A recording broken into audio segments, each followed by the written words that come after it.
Andy. Hi, Tony. Nice to see you. Hi. Popternative, I like that. If there's any TV character that needs to be talked about in terms of the pandemic, it is Monk, right? Would you both agree with that? That's Yes. I definitely was thinking of which characters would be best, to reconsider the pandemic, and Monk was among the top. So I was really happy to see the movie being made about this. Andy, was this idea percolating prior to the pandemic about a movie, or did the pandemic really spark that, make you really want to make that movie? It's horrible to say, horrible. I feel terrible saying it, but the pandemic was actually quite a fortuitous break as far as this revival and getting this revival green lit. When the pandemic hit, everyone was thinking about Monk. They were worried about Monk, and we did a short PSA film during the pandemic. Yep. That was filmed in Tony's apartment and on Zoom.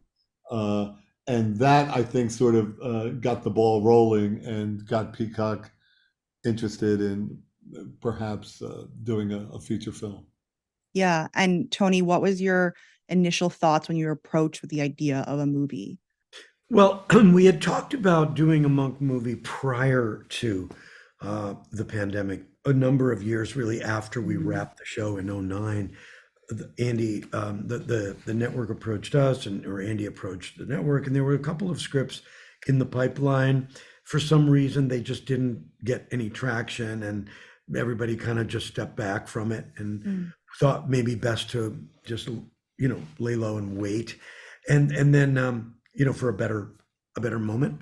And then, as Andy said, then the pandemic hit, and all of a sudden, with this PSA thing and all the interest in that, and people's excitement about seeing these characters again, it was time to revisit the conversation. Andy, took from that PSA this idea that visiting Monk in the aftermath of COVID would be a really good, interesting place to pick up. So that's really once that idea came up, I thought it was a winner, and it was viable, and that people would be into it.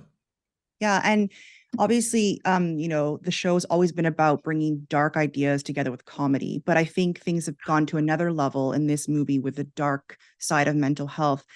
Andy, how did you craft together, tackling, the idea of suicide, which is so serious, but still bringing in that light humor and that lightness that everyone loves about Monk? Was that difficult for you, or? Well, it was a challenge, of course, but you want your character in any drama, you want your character to be in crisis and need to go on a journey, and so we had Monk start in a pretty dark place. The template I used was Frank Capra's movie "It's a Wonderful Life," which the arc of our movie sort of follows in very roughly the arc of that movie, and it was encouraging. And when I was pitching it to Tony, I used "It's a Wonderful Life" to prove that such a witch's brew is possible. You could have a character in a dark place and still have an uplifting message and uplifting movie. Yeah. And Tony, in terms of preparation, because, it had been a while since you revisited Monk, although you did those PSAs, getting back into Monk, but also bringing this really dark component to it. What was that like preparation wise for you? Well, I had a lot of preparation, in the sense that Andy and I and two other exec producers, our director Randy Zisk and the co-creator David Hoberman, we all were, as a team, we all kind of talked about Andy's story, and when we got the first script, we talked about how to kind of massage that and shape it. So I had a long, good period of a number of months to live with the idea. And the more I delved into it and the more we talked about it, the more I liked the idea of Monk being in such a dark place.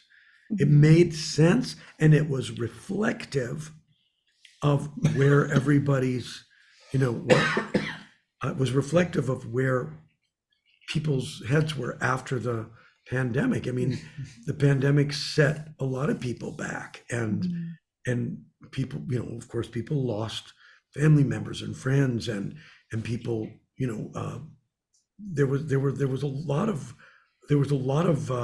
darkness there.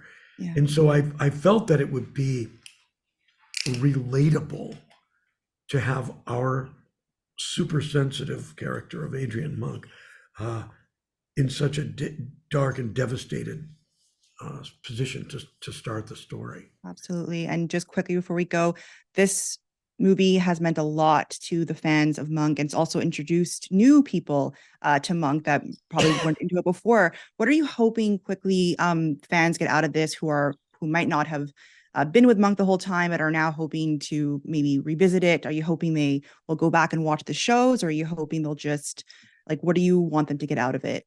Well, that would be, we were very concerned. We love our fans, our hardcore, longtime fans, and we wanted to make sure that, the movie satisfied them.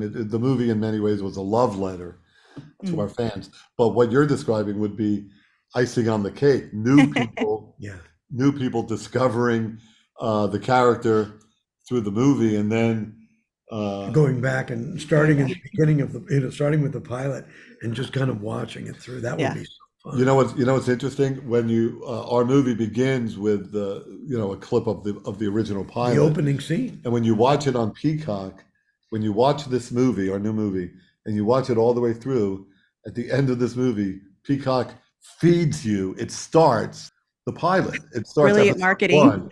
It just comes on the screen. That first scene appears again. I didn't know that. So that's how Peacock has arranged it. It's pretty wonderful.